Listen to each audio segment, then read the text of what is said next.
Hello people, this is Mark from Courage Change Works. Guys, this is video number 2 where I'm going to offer you another 5 tips, strategies, call it whatever you want, I don't mind, on how to deal with frustration.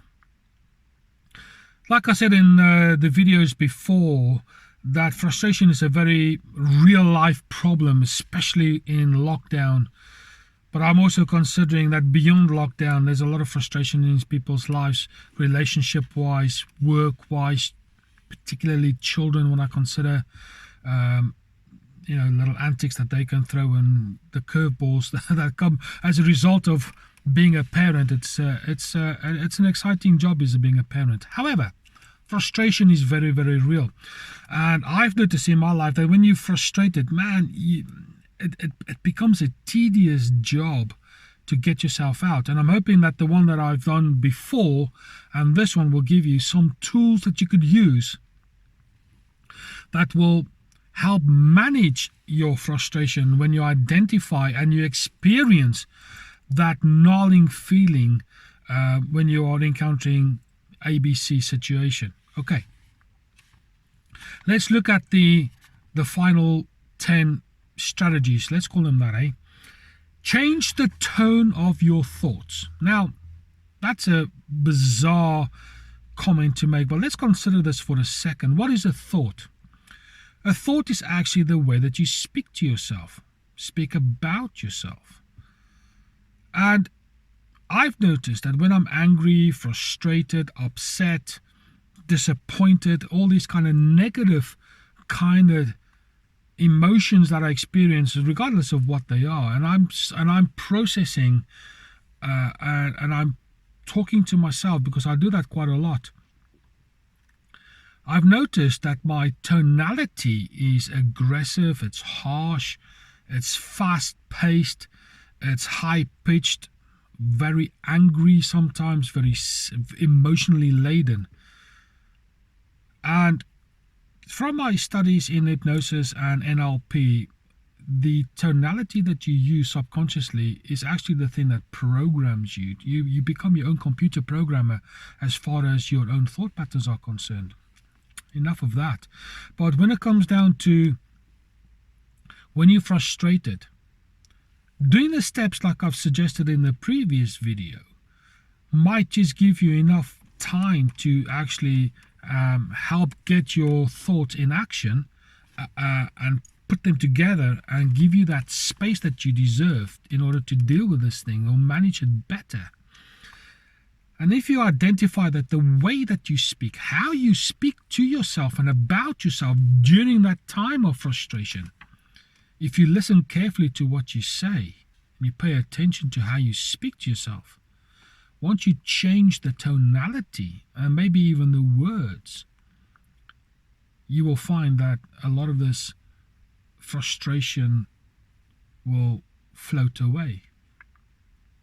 It's also a tip for life, really, that the way you speak to yourself is vitally, vitally important. And if you do speak negatively about yourself and to yourself, then I would urge you to do something positive about that and stop the way that you do that and actually love yourself and care and invest in yourself by being kinder, more caring, more loving, more accepting of and to yourself, regardless of the flaws that you might have.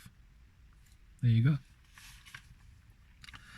Looking for solutions and not necessarily the problems. Like I said in the other video, man, that is so easy to say.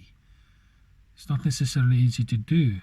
Again, when you give yourself that space and you go for a walk and you get a bit of fresh air and you move and you give yourself that maybe 10 seconds breathing space or that cup of coffee that I mentioned, and the focal view becomes a little bit more 20/20, chances are you'll be able to identify possible solutions. You might be able to break away from the discussion that you are in. Give yourself that time and respect to do so, but also to the person that you are actually having this conversation with, and just say, listen, I can't do it right now. Find someone else to talk to. They might be able to give you a possible solution. But I believe that meditation and visualization and that kind of thing will help you very much. However, this is part of why I'm making these couple of videos for you.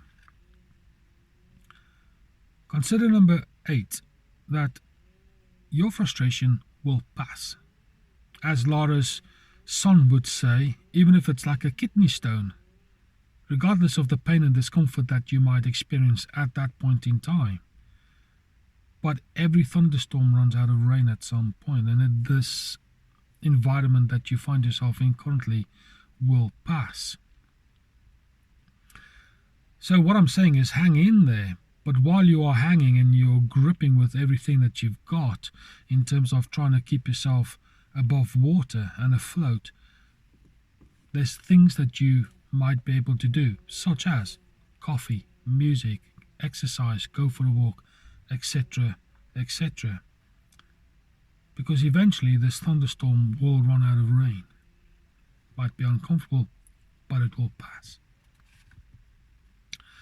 Distract yourself. What does that mean? Man, it can mean absolutely anything.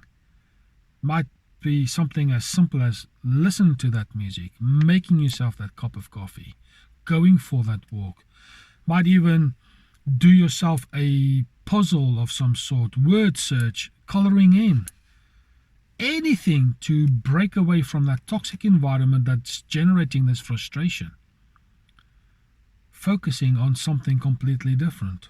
Give your brain and your mind the respect that it deserves to try and get back into a better position as far as activity is concerned. Okay? And my final idea here is write something down. What's caused it, how you felt, what you thought, what you said to yourself, and all the other bits and pieces that I spoke about, and what did you do to eliminate it and how it felt like afterwards. I'm not going to suggest that I know how to write a journal.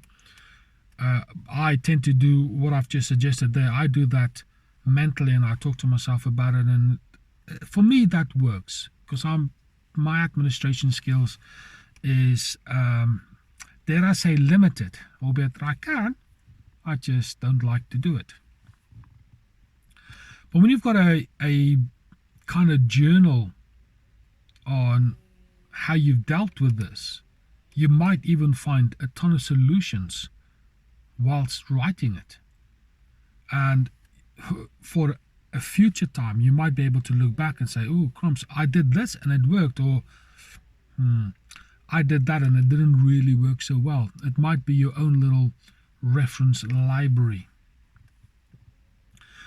So there you are.